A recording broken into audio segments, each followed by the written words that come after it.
गोपाल चलता हुआ वहां पहुंचा जहां एक औरत अपने बच्चे को कपड़े से अपनी पीठ पर बांधकर मजदूरी कर रही थी।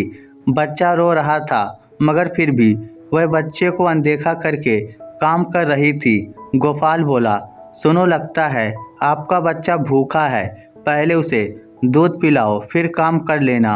उस औरत ने मुड़कर गोपाल की तरफ देखा, फिर औरत ने तुरंत दूसरी तरफ मुंह फेर लिया।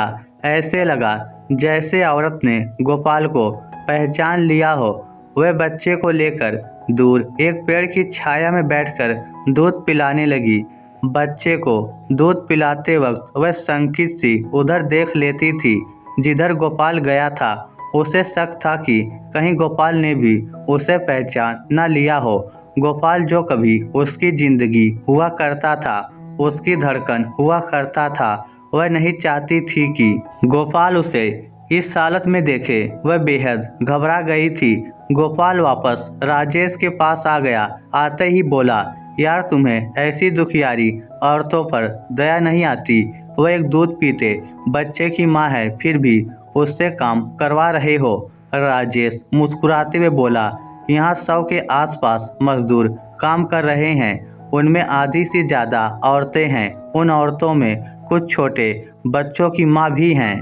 उन पर दया आई तभी काम पर रखा है, वरना ऐसी औरतों को कौन काम पर रखता है। गोपाल बोला, तू उन माँ बनी औरतों को कुछ महीने घर बैठे सैलरी नहीं दे सकता क्या? इतने पैसों का क्या करेगा? कुछ धर्म कर्म भी कर लिया कर। राजेश हंसते हुए बोला, आजकल ठेकेदारी में ज़्यादा कमाई नहीं बची, बहुत कम रेट में ठेका उठाना पड़ता है, उसके बाद अफसरों को भी खिलाना पड़ता है, बहुत कम मार्जिन बचता है। गधा घास से यारी करेगा तो खाएगा क्या? तू मेरी जगह होता तो तू भी यही करता। बाल बच्चे वाला आदमी हूँ, तेरी तरह अकेला नहीं हूँ। गोपाल दुबई में रहकर कमाता था, इस महीने घर आया हुआ था।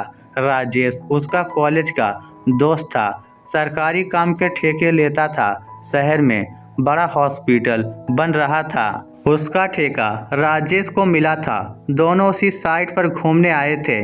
35 साल का गोपाल अभी तक कुंवारा था। बचपन में अपने ही गांव की लड़की से प्यार कर बैठा था। लड़की अलग जाति से थी, इसलिए शादी नहीं हो पाई थी। गोपाल भावुक और रिजर्व किस्म का लड़का था। गरिमा उसे नहीं मिली थी मगर वह उसी का होकर रह गया था। दोनों 8वीं कक्षा तक साथ पढ़े थे, तभी से नैन मिल गए थे। गरिमा ने 8वीं के बाद पढ़ाई छोड़ दी थी मगर उनका मिलना जारी रहा। मगर अचानक गोपाल का परिवार शहर में जाकर बस गया था, क्योंकि शहर में उनका पुश्तैनी प्लॉट था। उस जमाने में मोबाइल फ़ोन नहीं थे, इस कारण दूरियां बढ़ जाने पर दोनों में बात नहीं होती थी। फिर भी कभी कभार वह गांव का घर संभालने के बहाने गांव आता था। इस बहाने छुपकर दोनों मिल लेते थे। गरिमा बहुत गरीब घर से थी मगर दूसरी जाति में गोपाल के साथ उसकी शादी होना भी नामुमकिन था। फिर वही हुआ जो विधि को मंजूर था। गरिमा के पिता और सौतेली माँ ने एक लड़का देखा और उसके साथ उसकी शादी कर दी। सब कुछ इतनी जल्दी में हुआ कि गोपाल को खबर भी नहीं लग पाई। जब वह गांव आया तब तक उसकी दुनिया लुट चुकी थी। गरिमा की शादी के बाद वह टूट गया था। उसने गरिमा को लेकर न जाने कितने सपने देखे थे। एक दिन उसने गरिमा से कहा था, तू डरती क्यों है पगली? मैं बहुत सारे पैसे कमाऊंगा, इतने पैसे कमाऊंगा कि तेरे घर वाले जात पात के सारे बंधन तोड़कर तुम्हारी शादी मेरे साथ कर देंगे। जब हम साथ रहेंगे तब तू सारे दुख भूल जाएगी। कहते हैं कुछ लोगों की किस्मत भगवान कोयले से लिख देता है, जिस कारण उनकी जिंदगी के अंधेरे कभी खत्म नहीं होते। उसकी माँ बचपन में गुजर गई थी। सौतेली माँ ने उसे ठोकरों में रखा था। वह प्यार के 2 बोल के लिए तरस जाती थी। शादी हुई तो पति भी इंसान कम और जानवर ज़्यादा था। वह शराब पीकर रोज उसके साथ मारपीट करता था, रात भर सोने नहीं देता था। पति के साथ 10 सालों में वह 3 बार गर्भवती हुई, मगर 2 बार उसका गर्भपात हो गया था। तीसरी बार जब वह 6 महीने की गर्भवती थी, पति लीवर फेल होने से मर गया। अब गरिमा की जिंदगी में पूरी तरह अंधेरा था। पिता तो शादी के कुछ साल बाद ही चल बसा था। अब घर में सौतेली माँ और उनके बच्चों का राज था, इसलिए वह पीहर भी नहीं जा सकती थी। जैसे तैसे मोहल्ले के लोगों की कृपा से वह माँ बनी, मगर जीवन भर कौन सहायता करता, इसलिए वह आज अपने 4 महीने के बेटे को सीने से लगाए मजदूरी कर रही थी। गोपाल ने उसे एक झलक देखा जरूर था, मगर पहचान नहीं पाया था, क्योंकि एक तो वह उसे 10-12 साल बाद देख रहा था, दूसरे वह धूप में काम करके सांवली हो गई थी, कमजोर भी बहुत ज़्यादा हो गई थी। गोपाल तो कल्पना भी नहीं कर सकता था कि जिसको यादों में लेकर जी रहा था, वह कहीं मजदूरी करके जीवन बसर कर रही होगी। मगर गरिमा ने उसे देखते ही पहचान लिया था। वह निर्माणाधीन बिल्डिंग से हटकर एक पेड़ के नीचे बैठी बच्चे को दूध पिला रही थी, मगर साथ में उसका दिल धक धक कर रहा था। आज अरसे बाद उसने गोपाल को देखा था।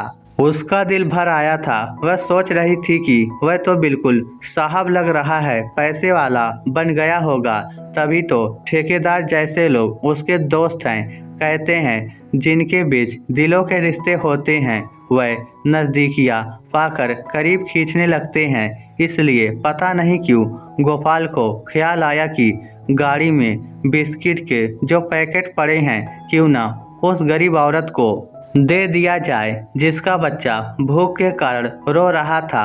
गोपाल गाड़ी में से 4 बिस्किट के पैकेट निकाल लाया था और उन्हें लेकर उधर बढ़ने लगा जिधर पेड़ के नीचे वह बैठी थी। जब कनखियों से गरिमा ने उसे अपनी तरफ आते देखा तो वह घबरा गई और करीब आया तो वह बच्चे को गोद में लेकर खड़ी हो गई और चेहरा जानबूझकर दूसरी तरफ रखा। गोपाल बोला, गाड़ी में कुछ बिस्किट के पैकेट पड़े थे, आपका बच्चा भूखा है, इन्हें आप रख लीजिए। वह बिना चेहरा उसकी तरफ किए ही थरथराती आवाज में बोली, बच्चा अभी छोटा है साहब, ये बिस्किट नहीं खाता। वह बोला, कोई ना, बच्चा नहीं खाता तो आप खा लेना, आप बहुत कमजोर लग रही हैं, कुछ खाया करो। वह कुछ ना बोली। गोपाल को उसकी आवाज़ कुछ जानी पहचानी सी लग रही थी, इसलिए वह एक बार गौर से उसका चेहरा देखने के लिए उसके सामने आ गया। इससे वह और भी ज़्यादा घबरा गई और तुरंत चेहरा दूसरी तरफ कर लिया, मगर इस बार वह उसे पहचान चुका था, इसलिए बोला, गरिमा। उसके मुंह से अपना नाम सुनकर गरिमा का दिल जोर जोर से धड़कने लगा। वह फिर से उसके सामने आ गया, फिर बोला, गरिमा मेरी तरफ देखो, मैं गोपाल हूँ। अब वह उसे ज़्यादा इग्नोर न कर सकी, भरी आंखों से बोली, हाँ मैंने तुम्हें देखते ही पहचान लिया था। वह बोला, पहचान लिया था, फिर बताया क्यों नहीं? शादी करते ही इतना बेगाना कर दिया कि बात करने के लायक भी नहीं समझा। वह बोली, क्या करती बताकर, जिस रास्ते का मुसाफिर ही नहीं बनना है, उनके बारे में सोचकर भी क्या फ़ायदा? वह तड़प कर बोला, क्या मैं बेवफा हूँ? वह बोली, नहीं, तुम नहीं, मेरी किस्मत बेवफा है, खुशियाँ नहीं लिखी थी भगवान ने। वह बोला, तुम्हारा पति इतना गिर गया जो इस हालत में तुमसे मजदूरी करवाता है। वह निर्विकार भाव से बोली, वह मर गया, बहुत ज़्यादा पीता था, इस कारण लीवर फेल हो गया। इतना सुनते ही गोपाल की आंखों में आंसू आ गए। वह बोला, दुनिया में अकेली हो गई हो, फिर भी मेरी याद नहीं आई, दोस्त समझकर ही मेरे पास चली आती। वह बोली, मेरी जिंदगी तो खराब हो चुकी है, तुम्हारी भी खराब देती। क्या तुम्हारा अपना परिवार होगा, बीवी बच्चे होंगे? वह बोला, तुम क्या समझती हो, मैंने तुम्हें भुला दिया? याद करो, मैंने क्या कहा था कि ये जिंदगी तेरे नाम लिख दी है, तुम ना मिली तो कोई और इस जिंदगी में नहीं आ पाएगा। मैंने शादी ही नहीं की, मैं आज भी तुम्हें यादों में लेकर जी रहा हूँ। इतना सुनकर गरिमा के पैरों में जान ही नहीं रही। वह जमीन पर बैठ गई। गोपाल ने उसका हाथ पकड़कर कहा, आओ अब साथ जीते हैं, बहुत दुख झेल लिए तुमने। वह रोते हुए बोली, अब मैं तुम्हारे काबिल नहीं हूँ, देखो कैसी भूतनी सी लग रही हूँ, क्या करोगे मुझे साथ ले जाकर? दुनिया तुम पर हंसेगी, कहेगी कहाँ से उठा लाए ये अस्थि पंजर। वह उसे सहारा देकर खड़ा करते हुए बोला, इस अस्थि पंजर के अंदर एक मासूम सा दिल है, मुझे सिर्फ वही चाहिए। जब उस दिल को प्यार दूंगा तो तुम फिर से दुनिया की सबसे सुंदर लड़की बन जाओगी। वह जोर जोर से रो पड़ी, रोते रोते बोली, सपने मत दिखाओ, डर लगता है। वह बोला, इस बार सपने नहीं हैं, हकीकत हैं मेरी जिंदगी में, आ जाओ प्लीज, थक गया हूँ मैं अकेले चलते चलते। वह खुशी के एक एक पल को तरस गई थी, इतनी ज़्यादा खुशी बर्दाश्त करने की हालत में नहीं थी। बोली, इतनी खुशी एक साथ मत दो, चक्कर से आ रहे हैं, गिर जाऊंगी। वह बोला, गिर जाओ मैं थाम लूँगा। फिर बरसों बाद दो दिल गले मिले और दूर खड़े कुछ मजदूर और गोपाल का दोस्त राजेश तालियां बजा रहे थे। इस स्टोरी को लेकर आपकी क्या राय है, नीचे कमेंट करके हमें ज़रूर बताइएगा। धन्यवाद।